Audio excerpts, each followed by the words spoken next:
Welcome to the enLIGHTenUP podcast. I'm Lisa Watson and we'll be joined by my co-hosts Nicole Frolick and Brian Koenigberg. The enLIGHTenUP podcast is a weekly show that provides an unconventional and refreshing spin on spirituality, where three friends and weekly guests share informative, fun, and usually off-the-wall conversations. Unlike others, we provide fringe and skeptical viewpoints on all topics, because our experience has taught us that the echo chamber is a boring place from which to learn. So regardless of where you are in your spiritual journey, we can promise you you're going to find a place to fit in here. So we invite you to grab a drink and listen in on our casual, entertaining, and hopefully enlightening conversation. And enLIGHTenUP is a self-funded podcast, so if you would like to help us to continue to be able to produce, enhance, and expand the show for our audience, then please send your support using the link in the show notes, or go to our website, enlightenup.us, and check out our merchandise shop, where you can purchase merchandise that will allow you to express some spiritual humor.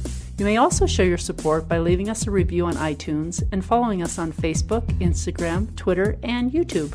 Thank you all so much for listening and supporting us. And now, let's jump right into the episode. I like to get some pre-show stuff sometimes. Okay, because the whole concept of I am comes from I am that I am, right? That's Popeye. Maybe for you, it does. That has nothing to do with what I look at. I am. My I am is me. My I am is not a higher power. Who brought the concept of I am to the table? Irrelevant question for me. Ah, I see. What I thought what is you it? were more of a student. Well, yeah, but what does it matter if there's a universal connection or not? I'm living my life on this planet today, and that was something that resonated with me and makes me feel better about my 3D life. I am not trying to evolve off of this planet. I am not trying to become 4D, 5D, 12D, anything. I am living my life here, and that was something that made sense. And it's like, okay, this is comfortable. I can understand it. There's absolutely no reason for it to be successful in my life that there's some sort of connection beyond me. Love it. All I really wanted to do is awaken the skeptic in you, because the part that I heard on the podcast that I listened to, you sounded like a new age bumpkin. Awesome. Hi, Danny. I'm Nicole. Nice to meet you. Hi, Nicole. I'm Danny. Nice to meet you. Very excited to have you on the show. I love the kickoff already. Well, if we can't play with each other, what are we doing here, right? Exactly. Okay, well, should we start then? Shall we jump right into it? I thought we already had. Let's keep it rolling. Yes. Okay. Perfect. Hi, everyone. Welcome to enLIGHTenUP. I'm here with Lisa and Brian, and today we have a very special guest who has already won over my heart given the pre-show chat that we've had. His name is Daniel Bruce Levin, and he walked away from an opportunity to run a business that was a household name in America to find happiness and inner peace. His life has been a combination of massive victories and incredible defeats. One day, from being an ordained rabbi in Jerusalem, Israel, he left and went to live for 10 years as a monk in the foothills of Sierra Nevada mountains, where he taught meditation and yoga for over a decade. He has a huge resume of running businesses such as restaurants, publishing houses, a market, a meditation retreat. He was even the director of business development at Hay House and helped grow the company from 3 million to 100 million over a 10-year time span. That is amazing. Danny, welcome to the show. How are you? If I was any better, it would be illegal. And I just want to say, I want to meet that guy that you just spoke about. He sounds pretty awesome. He sounds pretty awesome. But so here, let me put it in perspective for you. So many times people live on what they've done. And you're so kind to introduce me with such a nice introduction and to mention the things that have happened in my life. But the truth of the matter is, Nicole, if we can't touch anybody right here, if people can't feel the resonance of who I am as a human being right now, none of that matters, does it? Because the only thing that really is important is, how do we connect with each other in this moment? And it doesn't matter what we've done in the past. If we connect with each other now and we resonate with each other, then I could live under a bridge for the last 60 years and it wouldn't matter because we have connection now. And if we can't do that, then does it really matter what I've done? Who cares? So as much as I appreciate it, I also just want to encourage people. Like, I love the fact that you guys were here and tell me, is it Brian? Is that your name? To some people. What is your name to you? I am. Okay. I love that I am is here, because the conversations that I really want to initiate with people are of conversations of unlike mind. Because I think when we sit in our like-minded communities, all we do is blow smoke up each other's butt. And we continue to see what we've always seen, but we don't innovate. We don't see new ideas. We don't see new ways of doing things. And when we have the vulnerability to put ourselves together with people who don't think like us, and we listen to them and we hear what they're saying, the potential's there for us to see the world in an entirely new way, to experience the same thing we've always experienced, completely different. And to me, that's the glory of what the Mosaic is, the book that I wrote. It's a story. But the concept of the Mosaic is you have all these different pieces, different colors, different sizes, different shapes. Some are broken, some are whole. It doesn't matter, because together what they create is so much more beautiful than anything that they are on their own. Well, you say that your book, The Mosaic, which we'll definitely talk about, was when you realized what your purpose was. Like, it became your purpose, and everything else leading up to that point really didn't feel like part of your purpose. Not quite. I always thought I lived an incredibly purposeful life. I always devoted my life to finding. All my friends were making millions and millions of dollars. And they kept looking at me and saying to me, like, haven't you spent enough time trying to find yourself? Like, isn't it time to just do what you can do? Make money and do what you're here to do, because you have all the talent. You've been given all these opportunities. Why are you just finding yourself? But I have to honestly say, when I look back into the world now, I'm 63 years old, and I look back into the world that I know, and I look at the world that I see today, I see a lot of people that have found just what they're looking for, which is money. That's not that hard to find. But I don't see many people that have found contentment. I don't see many people that have inner peace. I don't see many people that are happy in the way they're living their life. I don't see many people that have found that place in themselves where they can walk into a room and affect the room rather than be affected by the room.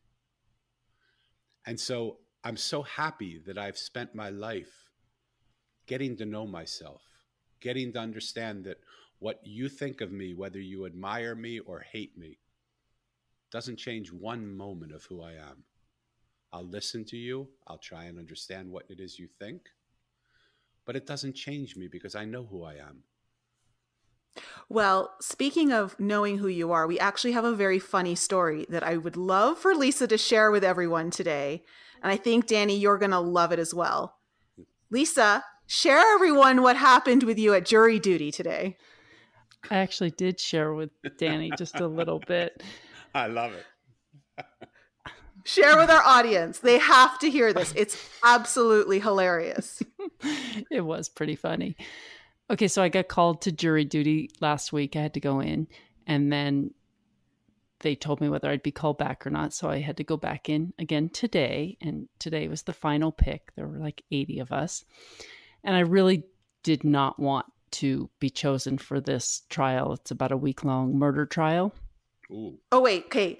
Before, at dinner last weekend with Carolyn and Brian, we were going over all of the things you could do while you're in the jury panel being picked or not picked. And didn't we say bring crystals, bring your tarot cards? Yes. I was like, oh, this will be easy. You know, I speak light language, so I can just start talking about, well, light language told me that this guy's guilty, or just, I pulled the tarot card. It was the devil card. So I know he did it. We were just really joking around.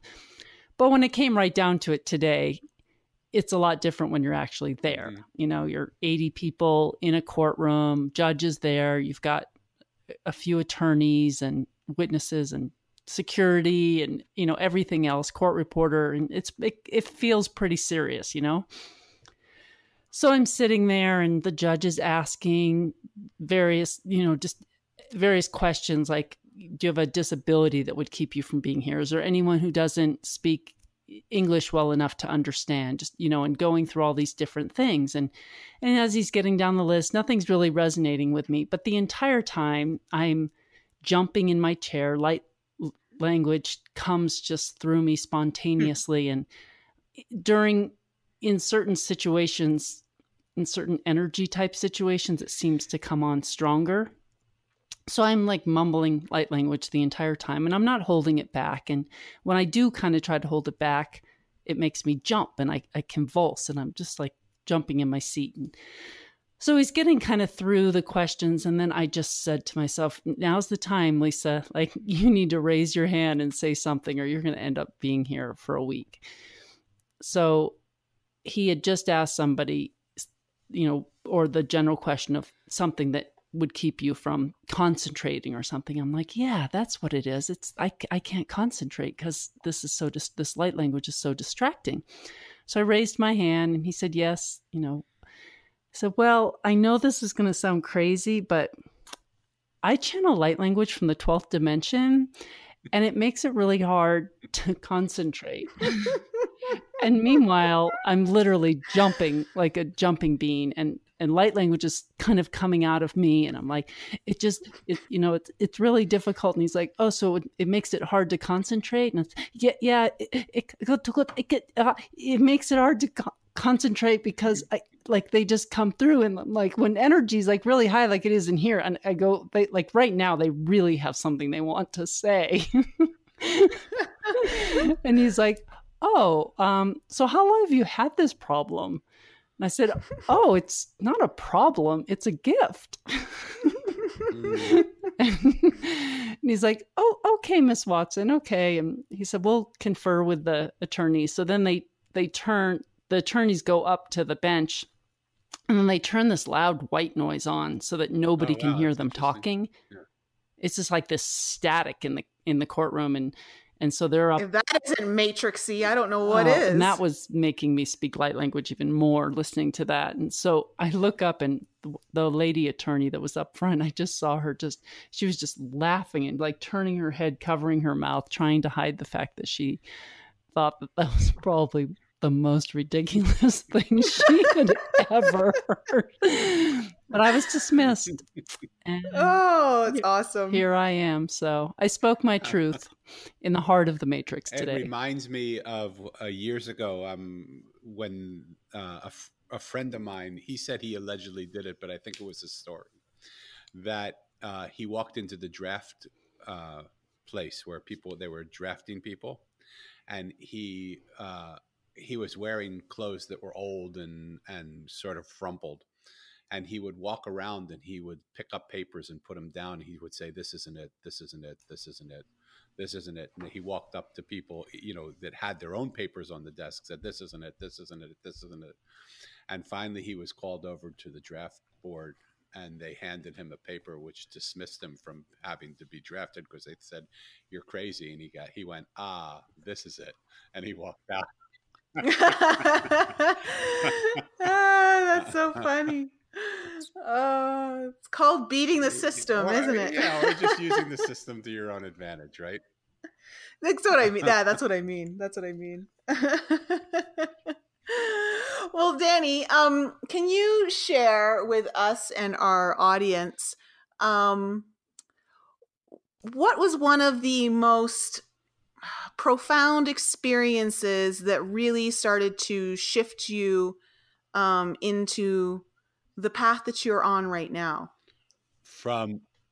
Or have you always been on this path? Have you always been on this path? Or is it something that kind of, because some of us are really ingrained in the matrix, and then some people have really strong and sudden awakenings. Other people have gradual ones. What was yours I think like? from early on as a kid, I always had something going on. I saw things differently than the people around me saw them.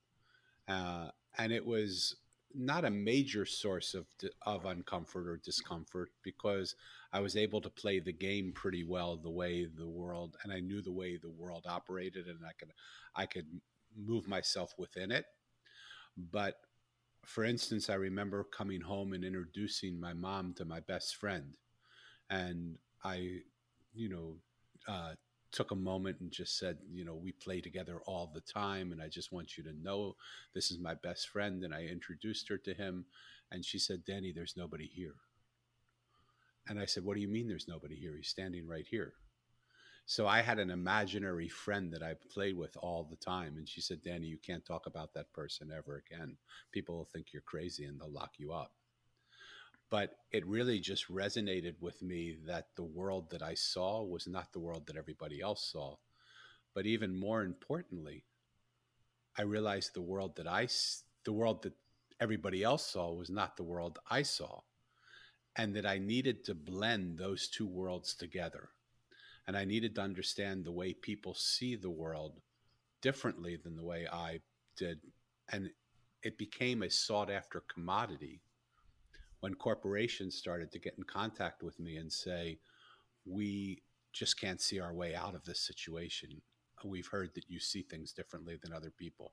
Can you come and work with us and share and help us see a different perspective?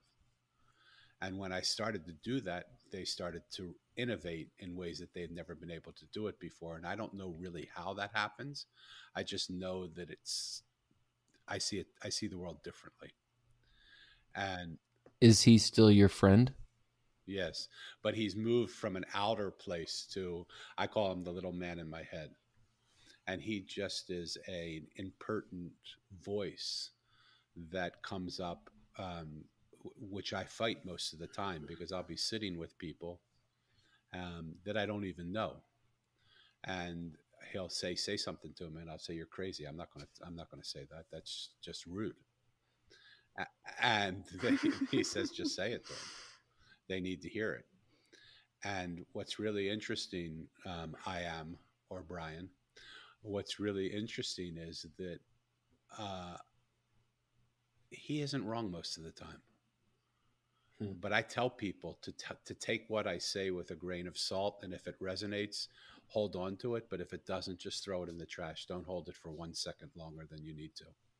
Because just because he comes and says something to me doesn't mean I've heard him correctly or I translate it correctly. I fight with him most of the time. So I have an inner dialogue where I'll pause in the midst of talking and people say, are you okay? And I'll just say, yeah, no, I'm just trying to figure out how to say to you what this little guy in my head is saying to me. So you'd have a really good excuse to get a jury duty then. Yes. I've never sat on a jury so far, but I wouldn't mind sitting on it. It's just they don't really honor and respect the people that come for jury. I think they pay you $5 a day and you have to pay for your travel and gas and all that stuff. So it's you're basically doing it as your duty as an American to help the legal system work. But I think there's all sorts of shifts that are going to happen within that as well. Yeah, there kind of needs to be a shift. It just seems like to me the world works good enough that we keep doing it the way we're doing it, but it doesn't work good enough that we should continue doing it the way we're doing it. We're just scared to get outside of the parameters. Bucky Fuller once said, you can't change the old paradigm with thinking of the old paradigm. You have to create a new paradigm that makes the old paradigm obsolete. And I really feel like this is the moment where that's happening. And part of what's coming to me in the space between the words of my book, The Mosaic. The Mosaic story is just a charming story of a boy who lost his parents 2 years apart on the same day. And when he asks the adults where his parents are, they tell him they're in this place called heaven. So he sets out in search of the place called heaven. And the people that he meets along the way are not your classic archetypes of people that you would think would be able to introduce him to heaven. They're a trash man and a juice man and a gardener and a blind woman and a street artist and a homeless guy and a beggar and, you know, a whole bunch of just common, ordinary people. But Mo, the main character, says, as long as I'm sitting with them, I might as well listen to what they have to say. And when he takes a moment to hear their story, when he takes a moment to listen to what they have to say, he listens to people that no one's ever listened to, or no one thinks is valuable enough to listen to. He sees that the person he initially saw is not at all the person that is. And so his I am, Brian, changes because he thinks they're one thing and then he sees them as something else. And so that's the story, really. But in between that story is another story, which is what would happen if we got out of the silo of what we see, if we left our like-minded thinkers for a moment and embrace the world what we don't see. Like, what would we actually see if we could see what we don't see? What we see is such a small part of the world that is. And so it's an invitation for the world to look beyond what it sees. You can go back to what you believe when you, but take a moment and at least allow yourself the possibility to see the world differently than you see it, without shutting down the gates and shutting down the doors and bolting the windows down.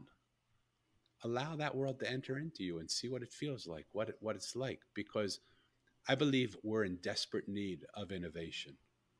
I believe the ways our world are working now really aren't working. There's only one question that I get unanimous response on. And that question is this the world that you would love to hand, that you always believed you wanted to hand down to your children and your children's children? Nobody says yes. And so if it's not the world that we want to give to our kids, it's our responsibility to try and alter it, uplift it, elevate it, do something different that will help to move it towards, to help it lean into the world that we want to give to our kids. Or else it's just going to continue being this way. Most people's minds are too small to understand that. I mean, what you just described is how I live my life, how I go, how I see things. I don't see the world that most people do, not in a, I don't see the Matrix because, I don't believe in that. I see the world, I see the 3D world that I'm in, but I see the possibility. Yeah. And I actually just started a new company called enLIGHT. So it's funny you mentioned that, because that's what I want to do. I want to change the world. I want to be a part of the change of the world, and it's hard, but most people aren't programmed that way. Well, most people live in fear, I think is what it is. So one of the ways that I do that, and there's a company called Vistage, and Vistage works with CEOs, and they coach CEOs of big corporations, and they came to me and wanted me to be one of their people that work with CEOs, and I decided not to do it because it wasn't that aligned to it. But one of their lines that they say in their promotional things, boy, it was one of those moments where I say, gosh, I wish I would have thought that first. I wish I would have said it. And the line was this, that they said, when we go to work with people, most people hope that we will answer their questions. Instead, what we do is we question their answers. And that just resonated so much with me, because that is the work that I do. And yet we make so many statements that seem like they are intact. But until we take the moment to actually question the things that we say, question the answers that we give, and we say them over, and I have a developmentally delayed daughter, and bless her heart, she says, over and over and over and over and over and over and over and over and over and over and over and over and over again. If I the same thing. And when I sat back a moment and I thought about it, I said, she's just like me. I say the same stories over and over again, maybe not quite in the same cadence or not that many times in a moment, but I live my life very routine, saying what I say, believing what I believe, knowing what I think I know. When in reality, there's a whole nother world out there that if I would open myself up to, it might actually alter some of the things that I believe. For instance, I believe in a world where everything is possible. The only thing that keeps me from knowing that it's possible is I don't see a way yet to do it. But if I sit with you and you see the world differently than me, that just might be the key for me to see what I never saw before and actually make what's impossible possible. But as long as I stay siloed in my own belief system, or I always keep saying, this is what I believe, and this is what I believe, and this is what I believe, rather than saying, I used to believe this. Now everything's open for question. I may come back and still believe it, but I'm certainly open to allowing anything that I say to be looked at under the microscope of innovation. You should be able to, I mean, anybody should want that. And I think that gets at the heart of the matter even more, because people don't really want to be looked at. Yeah. So, and I think that's why people don't say things, and people don't stand up for things, and people don't believe in things, because they really don't want to be looked at or examined. So one of the dreams that I have is to create a community, virtual and real, that would exist would exist in every town, village, city, country, nation, where we would have people come together. I call it the $1 a month club, because I don't want it to be free, but I don't want it to cost very much. I want everybody to be able to afford it. I don't know how it's going to materialize, but I know it will. Where everybody pays $1 a month, and what your initial benefit in the $1 a month club is that you get to come to a virtual place and real places as they develop throughout the world, where you can sit and meet with people of unlike minds, where the only rule of being in the room is that you speak without anger and you listen without judgment. That you just come and present yourself as an open book for the few moments that you're there. You hear what everybody has to say. If someone's speaking light language from the 12th dimension and you're in the court, you just listen to them, right? And you don't just laugh at them in front of the judge, because even though in this case it worked, that's what we really do, right? We hear what people say, we laugh at it because it doesn't fit into a comfortable box that we know, but we don't allow ourselves the possibility that what would happen if we could actually hear that light language. And I'm going way out for purposely, okay? But it really is like, what would we hear if we could hear what the wind was saying as it blows through the trees? What would the flower right in front of us be trying to say to us if we allowed it to speak to us? What would happen? And I'm going to give you a little zets, Brian, because I love you. What would happen then if we really should allow ourselves to have our beliefs questioned? And we didn't have to be so firm when I'm a skeptic, or I don't believe in the woo-woo, or I don't believe in that, but you just are open to it. And I'm not saying you should or shouldn't. I could care less. It doesn't change my life at all. But it's those thought patterns that make the Democrats fight the Republicans. It's those thought patterns that make white people think they're better than black people. It's those thought patterns that make Muslims now the sought-after bad guy in the world. It's those thought patterns that our differences are so large that that's all we see. When if you look at the image of a mosaic, none of the pieces really are flush with each other. Sometimes they just connect at the very tip. But that connection's enough to make the mosaic whole. So rather than looking at all the places where we disagree, what would happen if we looked at the few places where we do agree? And how could we build a bridge across this span, this gap that exists between the silo that I used to live in and the silo that you used to live in? Well, I think that's a beautiful vision to hold. I think that would change this world dramatically, having a space that people came to for that very reason, to have open discussions without judgment and without anger. That is probably one of the top needs in this world right now, because there's so much discord and lack of communication in a sense that it actually people are hearing one another. And I think that, you mentioned earlier too, this idea of listening and questioning people's answers. I love that so much. And it's what I find is most effective in my work when I'm coaching with people. Is it's not so much that I look like for them to answer my questions or so, but I find so many people reveal so much if you let them talk. And there is much to hear, not just in what they're saying, but also in what they're withholding.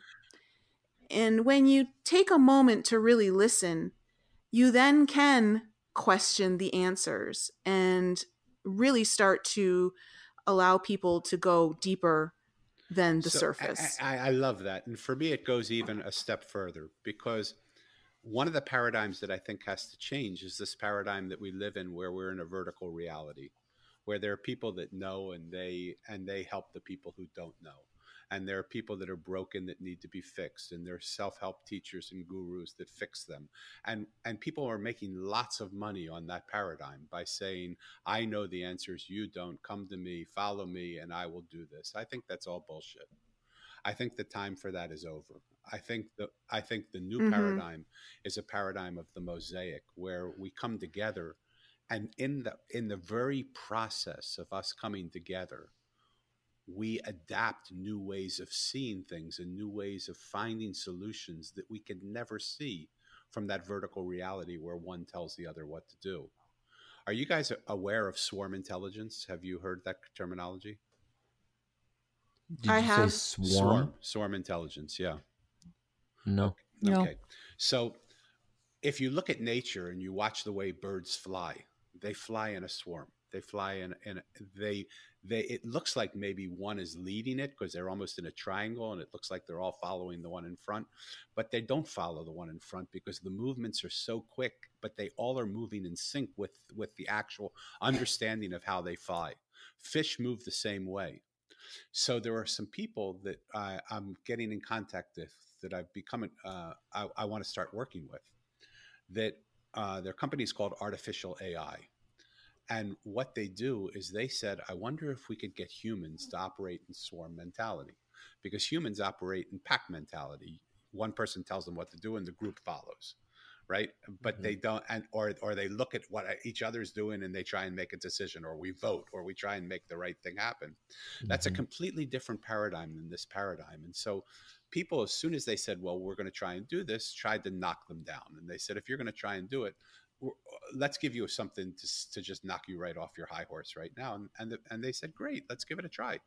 Like, what do you want us to do? They said, we want you to pick the winners of the Kentucky Derby, but not just the first place winner. We want you to pick first place, second, and third, and fourth. And just so you know, the chances of doing that are about 586 to 1. They're not good chances. The odds are really stacked against you. And they said, great, let's try it. So they brought together 60 people into a virtual room. They had the technology to be able to activate the mouse of each person in that room, to be able to move a puck that was in the center of the room towards a point on an octagon. Each point on the octagon had one of the horses that was running in the Kentucky Derby. And they asked the question, who's going to come in first? And together they moved that puck towards the first place. They did it again for second. They did it again for third. They did it again for fourth. They got the answers 1,000% right. Okay. But here's the more important thing than that, because you would think that, well, certain people knew or were educated and knew what they were going to do. When none of the 60 people that went into the experiment picked the first place horse to come in first on their own card. None of them picked the second place horse to come in second. Only one picked the third place horse to come in third, and none of them picked the fourth place horse to come in fourth. So law of averages. So law of averages, I don't know what that means. What I understand it to mean is collectively the Mosaic mind, the hive mentality, the group, this thought of moving in a swarm was actually able to come up with solutions that the individual mind could not come up with on its own. That's the new paradigm of the world we're going to be living in. And that's the paradigm that the Mosaic wants to initiate into the world that we live in now. So are you saying that these people, did they go into this room single or as a group? They were in 60 different locations. They were all around America.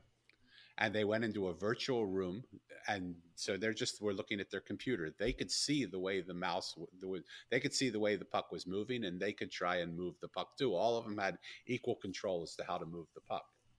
Where the puck ended up was not where any of them would have taken it on their own.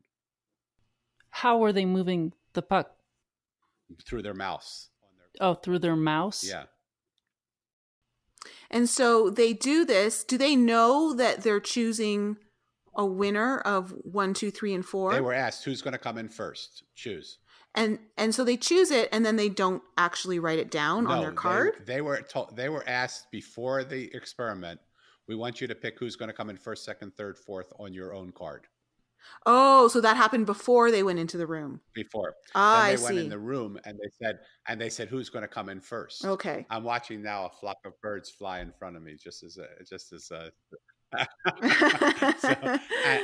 and none of them picked the horses that came in first.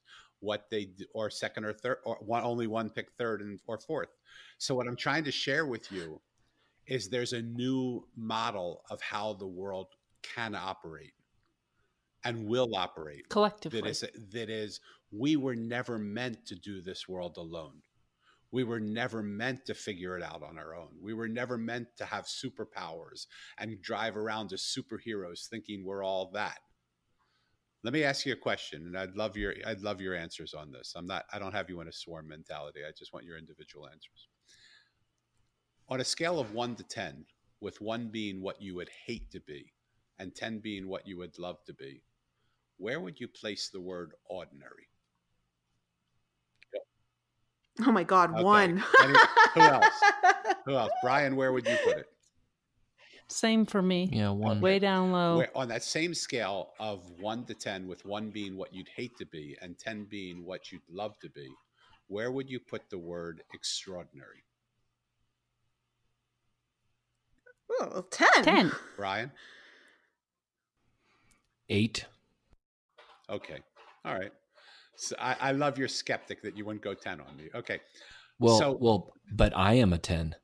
Okay, you are a 10. I love that. So I'm looking behind me at extraordinary. Okay, I love that. So let me ask you this question, and maybe it's only a perk of the English language. Maybe it wouldn't work in other languages the same way.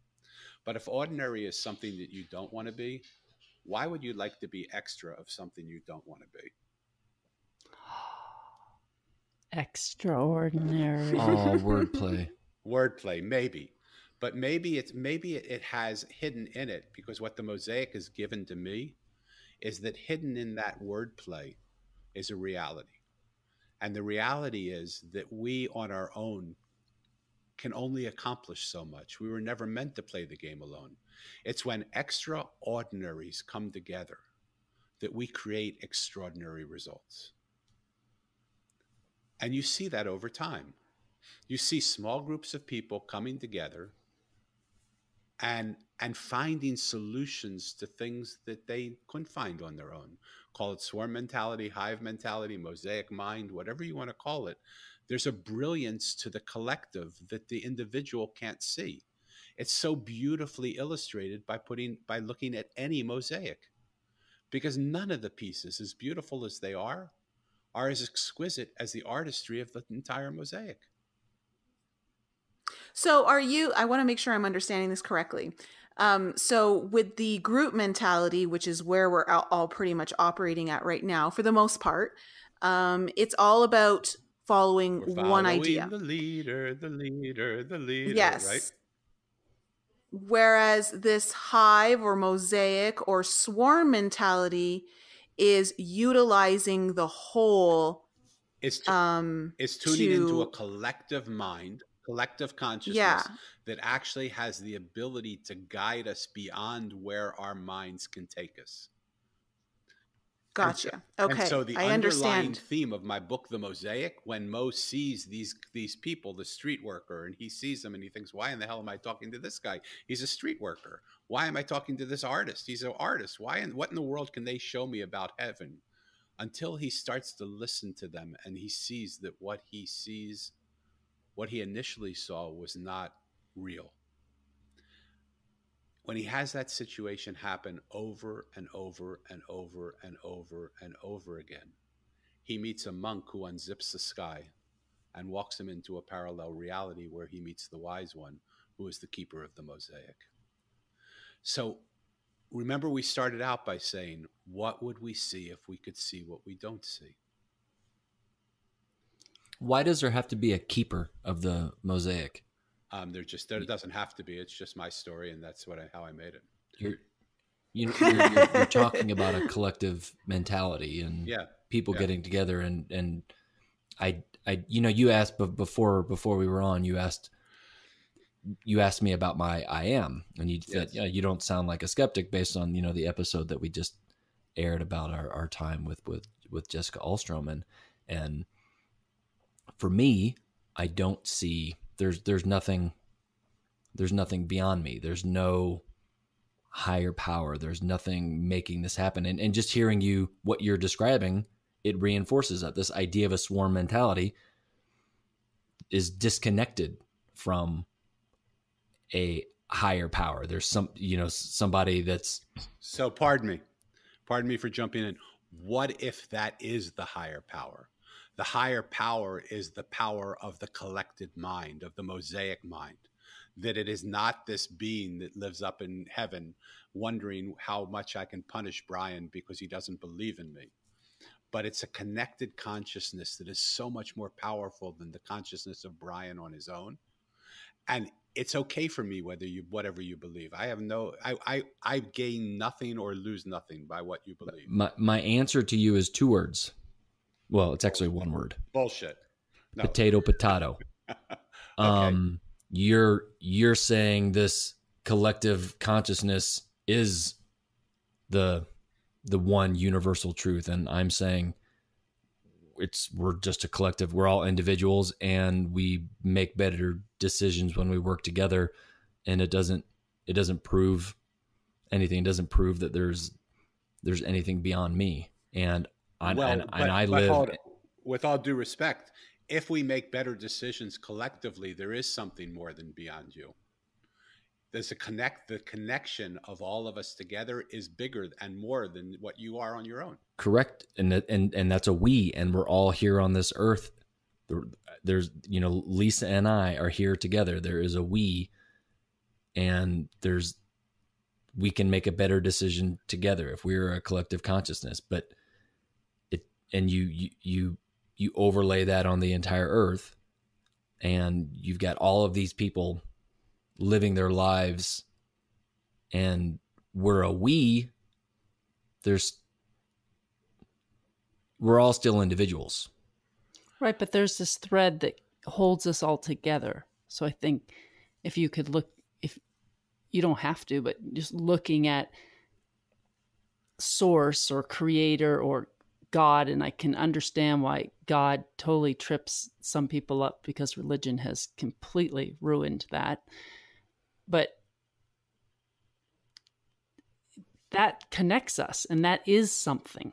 That is an energy. That is something outside of you. You make up part of that. You are part of that, but we are all connected in that way. Let me go back to potato, because when we talk about as God or source or universal consciousness or all that stuff, it sounds way too metaphysical. That's why I chose to call it Mosaic. Mosaic's just a piece of artwork. But there's nobody that can look at a mosaic and say that the individual piece, as beautiful as it is, doesn't become even more beautiful when it's connected to all the other pieces. Mm-hmm. So call the consciousness Mosaic consciousness. Don't call it God. Don't call it source. Don't call it universal intelligence. Just visualize. There's nothing religious or spiritual about my book, purposefully, because I don't believe that that's the answer to the situation we seek. The answer is that when you take enough drops of the ocean and you put them together, you create an ocean, all of which have the characters and the traits of the ocean within themselves, but they are definitely not the ocean on their own. If you look at what quantum physics is telling us, that me that we talk about doesn't exist. We think of it as a form-based reality. We think of it as my body, my mind, my space, my silo. Our silo is our body, but when you look under a magnifying glass at what the solidity of our body is, you see no solidity. Mm-hmm. You see swirls of energy. You see atoms and neurons and protons moving around. You don't see a solid mass sitting there. So the very thing that we think makes up me and makes me different than you is the very thing that doesn't even exist. What I say to people is the lie has become so easy for us to believe, we call it the truth. And the truth has become so hard to believe, we call it a lie. The truth is that we're all connected. Science is showing us that. You don't have to be a metaphysician now to see that. Science is showing us that we're made up of energy. And that energy is not limited to who exists right now in this world today. We are inhaling into our breath, with our breath, the same atoms that Hitler inhaled, that Gandhi inhaled, that Jesus Christ inhaled, and that the thief on the side of the street is inhaling. And so we have within ourselves, the beautiful thing about a mosaic for me is that we're one piece, P-I-E-C-E, away from one piece, P-E-A-C-E. We have the ability to just connect, to disconnect from what we believe right now and connect slightly differently, and we'll experience an entirely different reality. Who is it? Viktor Frankl that says that man's search for meaning, that nothing in and of itself has any meaning. The only meaning it has is the meaning we give to it. What meaning do we give to the life that we live? Do we give meaning? Do we give the meaning that people are stupid or don't care or don't think enough about it to actually change? Well, that will dictate the life that we allow them to live. Or do we believe that underneath each one of us, every single one of us, no matter who we are, street worker, barbershop person, president of the country, CEO of a company, that all of us inherently, underneath what the facade that we put out to the world, hoping that they'll believe what they see, underneath all of us, we want the same thing. I had the opportunity to travel around the world, and I've had the opportunity to be and eat with and call as my friends some of the richest people in the world. And I've also had the grace and the dignity to be able to sit on street corners with the poorest of the poor. Do you know that no matter how much money they had, no matter what color their skin was, no matter what religion they practiced, no matter what border they sat behind, every single one of them wanted the same thing. They wanted to be loved and accepted. They wanted to be listened to and heard. They wanted to be validated and acknowledged. Not one of them said, I want you to agree with me. They gave me the same right to believe what I believe, but they just wanted me to hear what it is they were saying. So what would happen if we changed the meaning we gave to the world? What would happen if we held up a higher meaning that instinctively all of us believe in? The easiest thing in the world, when people say to me, Danny, what do you do? I have the easiest job in the whole world. It doesn't take a college degree. It doesn't take a uniform that I have to wear. It doesn't take a place that I have to show up to. I give people what they want. They want to be loved and accepted. I can love and accept them. They want to be listened to and heard. I can listen to them and hear them. They want to be acknowledged and validated for what they believe. I can do that. It doesn't mean I have to agree with it. I have that same right to believe what I believe. But when we sit together and we do that for each other, even if you're going to blow up a building, I don't believe you'll blow up my building. Because you'll say, he may not agree with me. He may be a stubborn guy. But I get that he listened to me and he heard me. And I really appreciate that. Does that make sense? Yeah, it does. But means it doesn't make sense. No, what you say makes sense, but there's one thing you keep referring to Mosaic, and I understand it's the title of your book, and there's this bigger idea that you're talking about, the swarm mentality. But who's putting the mosaic together? Because a mosaic is artwork, and let's keep it simple and say the mosaic is 1,000 pieces, right? And that can be, representations of billions of people, and it doesn't matter. But I've got all these disparate pieces, different colors, different shades, different shapes. There's lots of things happening in this mosaic, and the artist creates that. The artist puts them purposefully where they go. So when you step back and you look at the mosaic, it's beauteous to behold. And even on your website, you show a picture of an eye. It's like a mosaic floor or something like that. It's a smaller picture of a larger piece, presumably. So how do you account for a mosaic is still being controlled by one thing? So Brian, in this mosaic of the four of us on this conversation, who's in control of how it looks? Nobody, and that's my point. And that's my point. If I throw those 1,000 pieces in the air 1,000,000 times, maybe one time it'll come down and organize itself into, something recognizable and beautiful to behold. All the other times it'll look like a jumbled mess, which is what we already have today. But that jumbled mess is still beautiful to behold.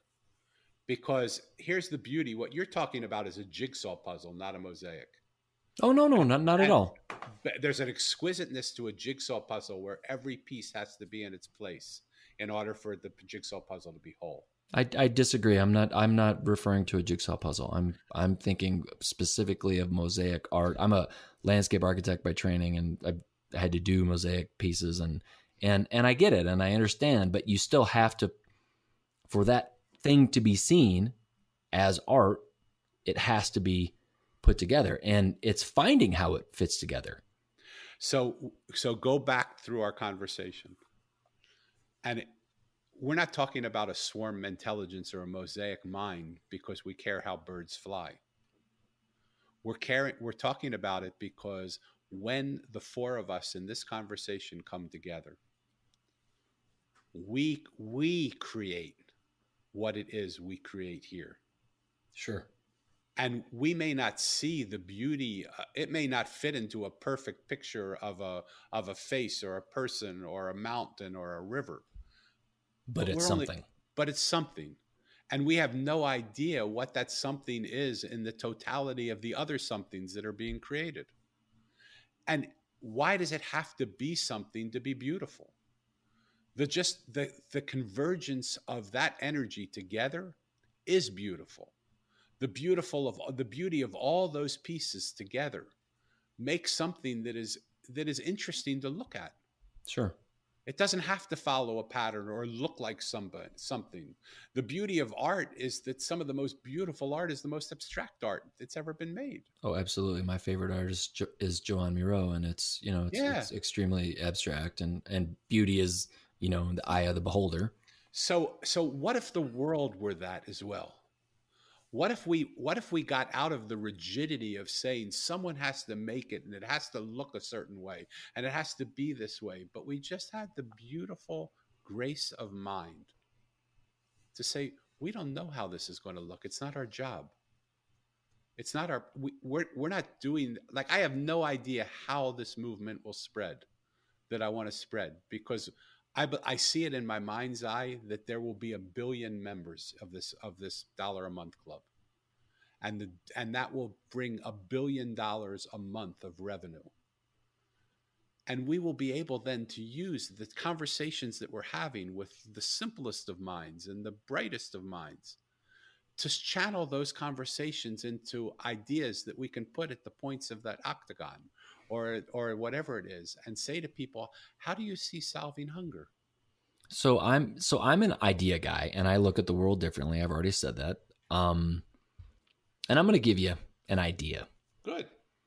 And I'd love to help you make it happen if I can. Hallelujah.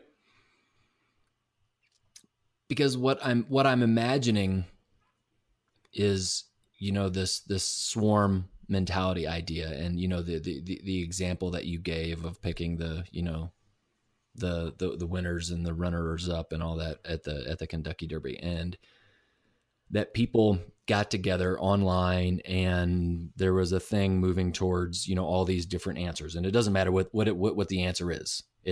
There are answers. There's 8 answers around an octagon, and I'm trying to move the thing towards it. And I mean, and you're going to get something, and it's going to be a great solution. And to get people in, and I'm also a realist, and I understand, well, you have to get people to want to join up, and the beautiful idea that you have is not enough in this world. For some people, you know, for some people it is enough to just give $1, you know, a monthly subscription of $1 to, you know, want to, you know, have a conversation with somebody. But what if that idea was you're a part of something, and you're only giving $1 a month or 50 cents or, you know, whatever it is, to really truly make it affordable? Because, to be honest, not everybody has $1 a month. I lived in China, and, you know, I mean, if you're talking about 1 billion people, you know, 50 cents a month is, you know, still a lot of money. A quarter is still a lot of money. But anyway, that's neither here nor there. The idea is, what if every month everybody's going, you know, at the same time? And that's what it is. You're paying $1 a month to log in at the same time and solve something, because that swarm mentality is going to be, I love it. Here's world hunger. Everybody's going to, and then you're going to move the puck to one answer. And then that one answer, that money, that $1 billion goes to that one answer. And I don't mind wasting $1 billion on answers that don't prove to be correct, because sure, you can't solve problems without taking risks. But the next month there'll be another $1 billion. Yeah, exactly. And the next month there'll be another. So it's a beautifully simple idea. That is the strategy. You're saying exactly what the strategy is. It's right. Not that it's not that we, the same second we come in there and do it, but that our dialogues with each other in these rooms, virtual and real, are already on the topic of coming up with solutions for world hunger. And we put those into the swarm mentality, and we pick out of those the 8 solutions, and then we pick out of those and we narrow it down, and we try our best, because look, what's happening now isn't working. There's no reason in the whole world that anybody should be homeless. There's no reason someone should go hungry. There's no reason someone should have to sell their body to make money. There's no reason there shouldn't be clean drinking water. There's no reason people should be uneducated. There's no reason people shouldn't have health care. There's no reason why we should like or dislike somebody because of the color of their skin. These are stupid. We're already beyond the point where that reality we should have solved that a long time ago. Absolutely. Cancer should have been done. Cancer should be over. Disease should be done. There's no reason most of this exists, but the system we're living in has not allowed we, the people, the first three words of our Constitution, to have a voice. So the whole mission of this is to go to those people that nobody listens to, the ordinary people, not the people that think they have to be superheroes. Who cares? They're just finding more reasons to loathe themselves because they never get to where they think they should be. We're going to the ordinary people, the people that make up the majority of this world. Yeah. And we're saying to them, come together as ordinary people. The most beautiful things in the world are ordinary. You tell me what's more beautiful than a sunrise. It's ordinary. It happens every single day at the same time. You tell me what's more beautiful than watching buds come onto a tree when springtime comes. It's ordinary. It happens every springtime. You tell me what's more beautiful than watching dusk turn into night and night turn into day, and it's ordinary. It happens every single day. But we've been led through a bullshit set of beliefs, pardon my language, to make ordinary feel less than, because everybody's trying to be more than they are, which is the reason why we have so much pain and suffering, because who we are isn't good enough, but who we are is good enough. The idea in itself gives value to people, and when people feel valued, I mean, that's a whole shift in energy. Huge. But when you don't have to hide behind your false Masks. self we're all living behind silos that we've painted, hoping that you'll like what we've painted on our wall because we're scared to death you'll find us and you won't like us. What the real thing is, yeah. And it's just bullshit, pardon my language. It needs to end. It's over. That time is done. And it comes from people and this is where I agree with you, and I'm skeptic too, Brian, because there's a lot of people making money on selling me on how broken I am, or how I have to look a certain way, or how I have to have a certain type of body, or how I have to make a certain amount of money. It's bullshit. We can help each other create a reality that will be so much more real, so much more current, so much more alive, so much more solution-based than the world that we live in. And it doesn't come from changing anybody. It comes from us all coming together to uplift and elevate the society to the place where together we can do more than we can on our own. Acceptance is the word I think of. Yeah. Accepting each other for our differences. And, here on the enLIGHTenUP podcast, it's the reason that we have a skeptic on the show, because we don't want to be that silo spiritual podcast. We want to be challenged. We want to accept all points of view. That's why I wanted to do it, because that was what made it interesting to me. Because it's not about how many more people in the choir can sing the same song we always sing, right? It's about how do we state these truths in a way that everybody can embrace them, no matter what they believe, because truth is truth. It's not just because we lie about it and believe the lie doesn't mean the lie is truthful. The lie is a lie. We're connected. We're all connected. We're all a part of each other. We're all a part of this energy that's making our world be what we want. There is nobody that's building the mosaic. We are building the mosaic together. We, the people, have the power to transform our lives, but that power has been taken away from us because we no longer believe we, the people, have that power. This is a revolution of the largest magnitude. It's what was originally intended in the American Revolution. Oh, sure. It was the breakaway from kings and dictators telling us what we had to do. And we were going to create a new way, but we animal farmed ourselves in the same existence. Anyway, I don't mean to pontificate. I feel like I'm pontificating. You're good at it. I'm a good pontificator. I've had years. No, you have deep skill. Okay. In blowing gas. Yes, I blow a lot. I blow a lot full of gas.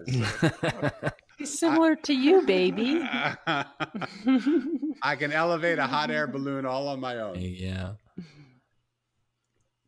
But does this make sense to you, what we're talking about? It makes sense to me. Oh yeah. It it's interesting. The last thing you said at the very end there, how, the reason why we had the American Revolution was to, leave that idea of kings and queens and dictatorship. But then we ended up recreating the very thing that we were leaving. It's interesting how quickly we forget. There's an element of I don't know what it is, but it's like, it's almost like when things start to get really good, you forget about the whole process of what got you there, and you can reverse it really quickly. Well, the way the world looks outward is the way it looks for us all inward. And that's why when I started off and said, I'm so happy that I took time away from the norms of the way the world operated. And I decided that the value that I wanted more than any other value was to know myself. Why I was so happy with that decision. Because when you know yourself, it doesn't matter how much money you have. It doesn't matter how much people think positive of you. It doesn't matter if they agree with you or disagree with you. You have the strength of character to affect change in the world. That goes back to what we spoke about after QRT, about the I am and keeping your eyes on your own paper and all the topics that, the 90-day timeout is just moving to China or to the Cayman Islands. You're just taking time for yourself and learning who you are is the most powerful thing that you can do. I remember when I was 21, and I went to see my naturopath for the first time, who ended up being a very important early spiritual teacher of my journey. The first thing she showed me was this plaque on the wall that said, "Know thyself." Temet nosce in Latin. Yep. It was the first lesson taught to me. And I completely agree with you. Knowing yourself allows you to completely shift the entire world from within to begin knowing itself as well. Yeah. And it isn't, for me, it isn't about the shift that I bring to the world. It's just throughout time, what we've seen is small groups of people. And in the Mosaic, I talk about it really simply. There are 4 different connections that are important for us to make. But sure. But you know what, Danny? You can say that, but I'm going to tell you, it's a very humble way of saying it, but I'm going to disagree, because you know that you're connected to everything, so that you know that if you are shifting you inside, it's because you want to know thyself, and therefore you are shifting the world. So it is about it, because I agree with you. And I love that you made that clarification, because if we go about thinking that we want to change the world, we'll fail. If we go about thinking in my way of thinking, if we go about thinking, I want to uplift myself to a place where I know that I am connected to everything in the world. There are 4 connections. There's a connection to myself, which most of us don't have. There's a connection to, Brian, you're going to love this, a connection to source, to knowing that there's something bigger than us. You're going to hate that. But let's call that connection our connected consciousness of the Mosaic. And I think that'll be easier. You can say I'm connected to the oxygen I breathe. And if you want to call that source, okay, we're on the same page. So we're connected to something. All I really want to say is we're connected to something other than ourselves. So the first connection is we have to be connected to ourselves. The second connection is that we have to realize there's something bigger than ourselves, whether that's the oxygen we breathe, whether that's the totality of the Mosaic, whether that's all the drops of the ocean coming together. That's or what humanity. I'm talking about. If you want to, humanity is something I can put my mind around. I love that. Let's say with humanity there. The third connection is connection to purpose. And most people, when I ask them why are they here, they have no idea. Right. And I say, why are you here? They say, I don't know. Well, if throughout time, no one has done what we've come here to do, and from now till the end of time, no one will do that again because they don't need to, because we've done it, it's pretty important, I think, to spend a few minutes to think why we're here. I know why I'm here. I came for the red wine and the chocolate chip cookies. Okay, I hope you're right, but I have a feeling there's more you're going to do with your life. And Earth 3D has some perks down here. so whether you've come for the red wine and the chocolate chip cookies, that's great. But when you know yourself and you know humanity, or you know the larger self, and you know why you're here, then you can go to the fourth connection, which most people think is the first, which is connections to others. You can find the pieces of your mosaic that will help you create that mosaic and help you shape that corner of that mosaic to be what it wants to be, not because you're directing it or forcing it or ruling it or vertical relationship saying what you think it should be, but because together, like and unlike minds, will find a way to create that portion in a way that creates, uplifts or elevates or mirrors to the world, a world that they didn't know before. And that, to me, is the power of what the image of the mosaic is. That's the power in the words that the story tells, and in the spaces between the words that the story tells. People read the book and they have an experience. I don't care. I don't ask them what they read and what they thought of what they read. I ask them, what is the experience you had reading it? And when people take the time to just sit with it, the mosaic, we've made reference to the matrix. Well, the mosaic is a matrix. The mosaic is a living, breathing reality of connection. And we have a choice to decide what we want to connect to at any point in time. And what we connect to will create the reality of who we are. So if we like the reality that we're living in, stay connected where we are. If we don't like the reality we're living in, we have to change some connections. And the beauty of a mosaic is you can break it because it's already made up of broken pieces. You can break it and rearrange the pieces so that it fits the life that you want to lead now. And if that life isn't what you want to lead 10 minutes from now, you break it again.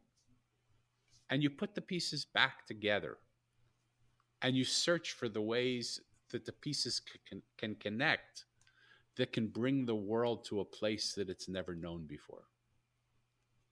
That's beautiful. And I think I know I can attest to that, in the sense that the more I got to know myself, the more I wanted to connect to source. And the more I connected to source, the more I realized my purpose. And the more that I lived that purpose, the more we call it frequency family started to show up. And it's like like you said, that like minds, and they start gravitating towards it. And it's done in such a supportive way.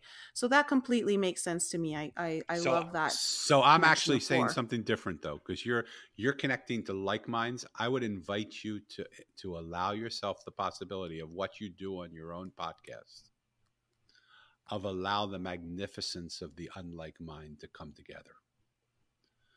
Because it isn't in the like-mindedness that I think our solutions are going to come. They felt good. When I first found my like-minded community, I thought I had died and went to heaven, because I finally found people as crazy as me, who thought like I thought, saw what I saw, and did what I did. And in a world where I was alone and isolated, and I found that group of people, I thought, wow, this is amazing. But everything has its time. Now those silos are getting bigger and stronger.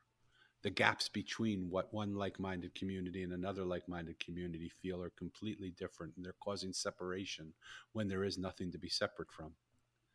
And it's time for those silos of like-minded communities to dissolve. It's time for us to walk back in open fields with no silos, where we come together as human beings to have the experience of the experience. And that's what I'm really asking people to do. So it's a step past where I heard you say what you said, because it's so easy to settle into the comfort of a like-minded community. Oh, I completely agree with you.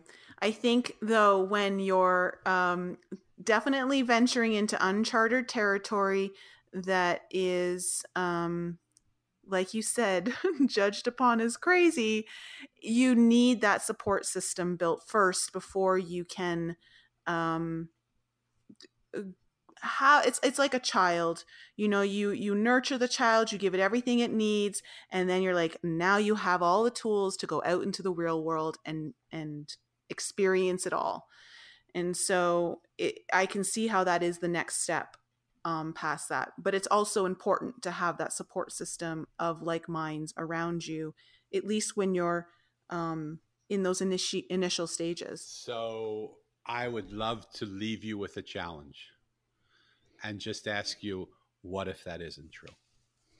What if it doesn't have to be that way? What if that's just a belief system that we've made up to believe in, that we need the separation? We need to find those people who think like us so that we can be strong. What if underneath all the superficial differences that we think we see, we actually all believe the same thing? What if we just loved and accepted each other? What if we were open to other points of view? What if we didn't need our own little pond where people who looked exactly like us and thought exactly like us lived, but we were able to swim in an ocean where everybody lives, and we were able to nurture and nourish each other because we don't have to connect exactly. We just have to find one tip, one point of the mosaic where I can connect to you. And that's enough to keep the bridge going. Accepted. Accepted. Thank you. Danny, it was such a pleasure to have you on the show. Thank you so much for joining us. I can't thank you enough. And I find the conversation very stimulating. And I just hope that more and more and more people will listen, and more people will participate. And Richard, who is actually who is actually Brian. I'd be more than open to having conversations about enlisting your support and your help in building these Mosaic communities. Yeah, I think it's a great idea. Thank you. Let's change the world. That's what I'm here for. Yeah. That's why we came. Danny said he didn't want to change the world. He only wants to change himself. I don't really want to change the world, because then that means the world is broken. I just want to allow the world the opportunity to see another world and let it decide for itself what it wants to do. Potato. I prefer to call it tomato.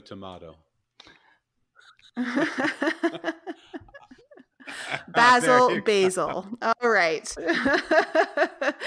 Danny, where can people find you? We're going to leave all the information in the show notes, but if you'd like to let our audience know where they can find you and learn more about you or get your book. Thank you so much. The easiest place is to just go to my website, which is themosaiconline.com. That's the easiest place to see more about the Mosaic.